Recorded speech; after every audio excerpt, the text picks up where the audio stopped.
Hello, fun people. I'm Isaac Carlson, and today we're going to be discussing the dark backstory of one of the founding members of the Kung Fu Council, the ferocious Master Croc. Now, what's interesting about Master Croc is that unlike many other legends of Kung Fu, he began his life as a criminal, and a high-ranking one at that. You see, Master Croc was born in a swamp to a mother he grew to love dearly, but as he got older, he inevitably joined one of many crocodile gangs across China and became a bandit.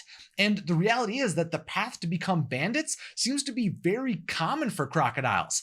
There's a lot of ambition within crocodile families to achieve power, dominance, and wealth, and we've seen crocs be extremely competitive and self-conscious in series like The Legends of Awesomeness.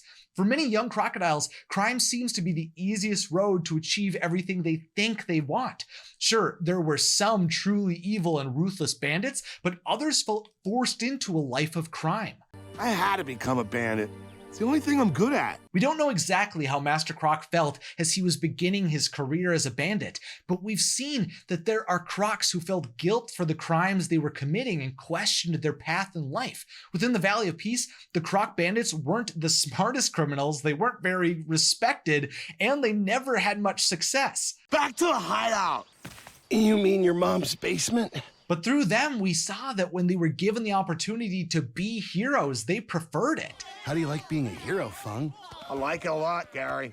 I like it a lot. The Valley of Peace's bandits eventually even disbanded and willingly went to prison to serve their time so that they could all start a new life. Maybe Master Croc never questioned what he was doing as a bandit, but the fact that he eventually turned away from crime like other crocodiles leads me to believe that at some point he may have considered what he could become if he turned away from crime.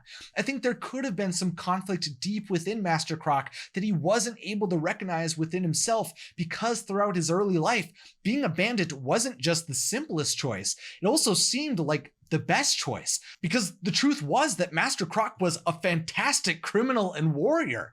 You see, with proper guidance and training, crocodiles have been shown to become extremely powerful warriors. And in his youth, Master Croc was committed to becoming as strong as an ox and as wily as a fox. With his incredibly durable hide and his legendary lashing tail of terror technique, he was unstoppable. You can't hide from my impenetrable hide.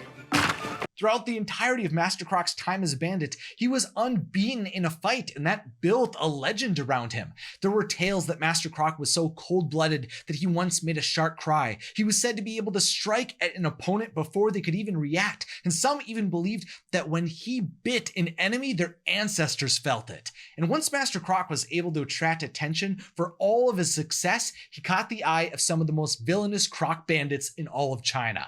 You see, when dangerous crocodiles united under competent leadership, the gangs they formed were able to rise to be some of the most ruthless in the world.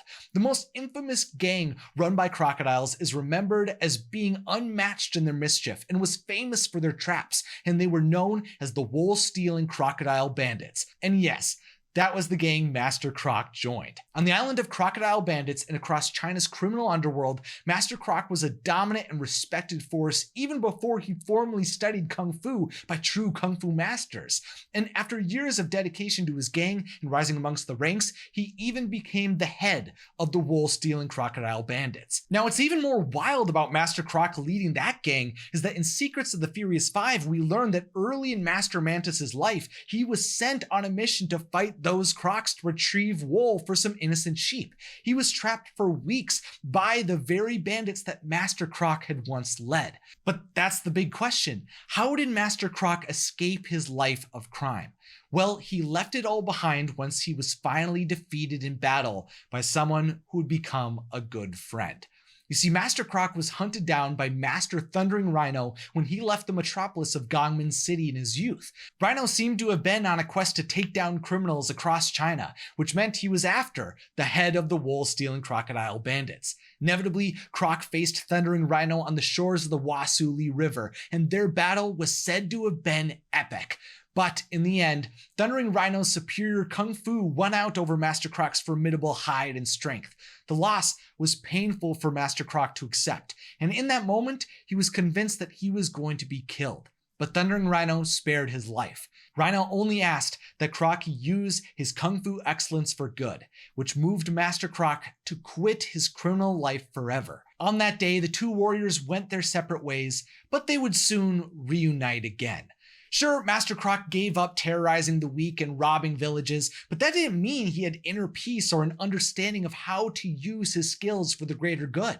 Instead, he was more focused on creating a new legacy for himself that could cloud his time as a Croc bandit. Instead of fighting for honor, Master Croc decided to seek out fame and glory. With Kung Fu as one of Master Croc's only skills, though, he decided to roam China and earn enough to survive by fighting for crowds on the street.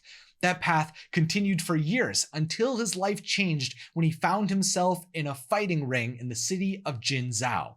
That day, he reunited with Thundering Rhino and met Storming Ox, which is significant because it marks the first time the future Kung Fu Council was brought together. Immediately, Master Oogway recognized their potential and came to believe that their destinies were intertwined. All they needed was a cause worthy enough to fight, and that very night one emerged. The heinous Wu sisters escaped from prison and began working on forming a criminal syndicate that would span all of China. Oogway quickly informed the three warriors of the impending danger, but they were unconvinced at first that they should put themselves in danger for the innocent, as they were all pursuing their own selfish goals. It was only when Oogway promised that they would receive a wealth of riches by completing this journey that they headed towards the Wu sisters' fortress inside the Hubei volcano. Master Croc believed that this was his chance to earn the adoration and love of the world, but it would become so much more for him. On the treacherous path to the Wu sisters, the masters of the Kung Fu Council were almost lost to the volcano they were ascending, until Oogway saved them and appeared to sacrifice his own life for them.